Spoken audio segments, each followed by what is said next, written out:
About the vines, do you improv those? And if you do you think you could improv something right now similar to the vines that you usually do? Yeah, my phone's dead, so I can't do a vine. I think we were periscoping earlier. But, yeah, I haven't done one of those in a long time. I think the last one was maybe I don't know. You know, T-shirts.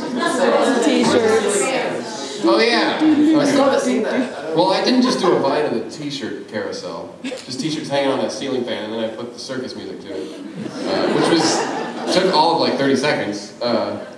But you know, Vice Quadrant took us almost a year, and I think that vine has more revlogs than our album. So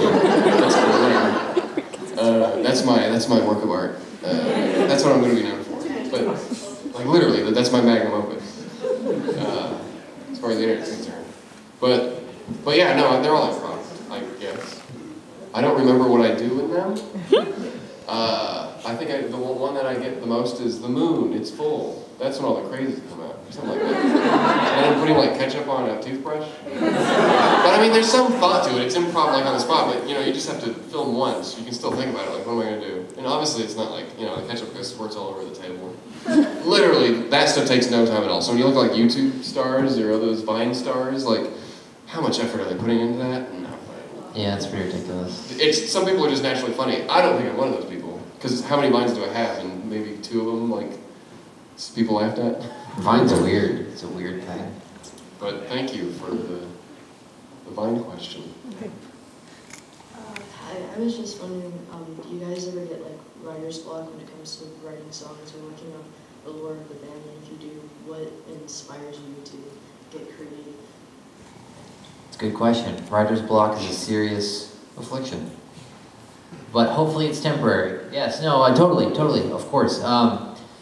As far as like songwritings go, it's kind of, since we are kind of writing stories and making them into songs, it has to work itself out over time. So you plant the seeds early on, and we have songs that we started long ago that we won't finish up until the album's ready. So some of these songs are years old in the making. And that's with everything. That's with drawing, and sometimes you just take a break and then wait for it to come back to you.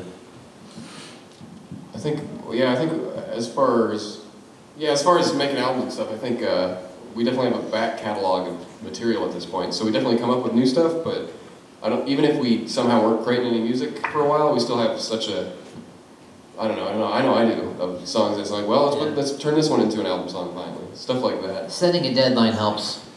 Definitely helps. Punch it out real quick. More recently, I think the hardest thing for us, maybe in writer's block, is when we can't talk about it other than like SteamWorld Heist, maybe a little bit, but is people wanting us to make a certain type of song for something. And that's kind of where we might hit a roadblock where it's like, well, when you're thinking of something on the spot, how many different versions of... We didn't have time for SteamWorld Heist for writer's block. We just made a bunch of different versions of like a couple songs. We must have worked on 27 different intro themes. Yeah. And then they liked the first one we did. The first one that we sent them, and then they said, we're not sure about that one, but let's do all this. And they're like, yeah, we'll go with that one. So that's kind of, I think that's where we are now, is when we're trying to get a specific thing for a project, rather than, do we have any more ideas, right? Because there's 3 of us, right? We come up with a lot of ideas. But you got time. I wouldn't worry about, putting something on the shelf for a little bit. As long as you got, your hands and your eyes, you'll be okay. I've actually got a quick, silly question about something I've been wondering. You guys have mentioned, like, Hatchworth and everyone have mentioned in character that this one song sounds like a Derpy Sega source. I was wondering whether that was a joke at the Spine's expense. It is, yeah. No, it's not. No.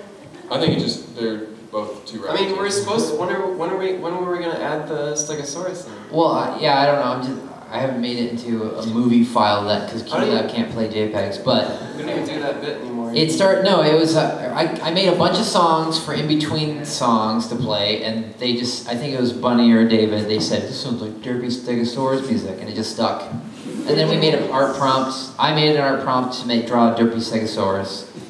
but it's in JPEG and we can't import it to QLab, so I have to convert it into a .mov file, and I lock up when it comes to anything technical. But maybe someday it'll happen. Take like 5 seconds. No, it's a good question. Maybe a long. Are we almost out of time? This will be the last question. Last question. Maybe good. A lot of pressure for you. Do you guys have kind of like a director's cut of songs that maybe didn't make it onto an album? And if so, are those ever going to get released? You know, I think as far as albums in the past, they just go to the next album or a future album. So, because some songs were like, maybe this isn't going to be right for this album, and then we just kind of hold off on it. Like, I know I held off on pretty much all the Space songs until Vice Squadron. So then I was just like, I've got 10 of them, here they are. Yeah, there's a couple that I wrote. The only song that I remember getting cut was 2 Cent Show. It was going to be Turn Back the Clock, or it was going to be, I can't remember what the name is. It was either called Neverland or something like that. I never got a title, but that one went out. And we weren't sure about Turn Back the Clock either. It was almost going to get cut too. So, I don't know. Well, wasn't Clockwork Vaudeville like 6 minutes long at one point? It was. The original release was pretty long. It's still on the album that way. Oh, okay. Just live, we cut it then. Yeah. Director's cuts. Yeah, we don't have anyone to tell us, you know, like we can do whatever we want. So generally speaking, we'll make the decision, or if something's not working on one album, we'll just save it for later. And we kind of have enough song content for another album coming up, so that'll flush anything. We don't. The idea of a B-side doesn't really exist for us because we don't have to make that kind of promotional content like most big bands do that are in service of like a record label. I'd like to correct what I just said. I said it was 2 Cent Show, but it was actually MK3. I was wondering, I was like, oh, is that... Oh, wait, I just got Oh, yeah. Okay. So yeah, I guess we don't have any songs that don't make the cut, technically. We kind of just push them off and like, I know I have songs that I wanted on a certain album, but I'm like, I'll hold it to the next album. I think that's how it is, because any songs that you're kind of iffy about, you probably just don't develop further until it's ready. That's true. Kind of like writer's block. No, yeah, we decide for ourselves, yeah. If they're like, I don't know, this doesn't really feel like Sleeping Hard Drive song material or something, so. But yeah, all 3 of us kind of have a good idea of what we work on. We have a good ear combined to kind of know what we are comfortable with on the album. Yeah. On any album. Sorry, there's nothing hidden, no secrets. Like, yes, right now, let's play it. If you combine all the giraffe noises from all the albums, you'll get the super secret Sleeping Hard Drive song. Spread the rumors, spread it. See what happens. Well, thank you so much for joining us tonight. I know it's late and you guys have had a long day, but get ready for another one tomorrow. Yeah. We'll be performing at our concert. I believe the festivities begin at 2:30. And So the main ballroom at the Ren Center. And then we will be doing autographs afterward. Yeah. But then that's at the Kobo. So right after the concert, we're all gonna go over to the Kobo to do Where we did your autographs. yeah, basically where we did autographs today. We will return to So if you would like to see us after the show tomorrow, that's where we will be. At the Kobo. Sick panel dogs.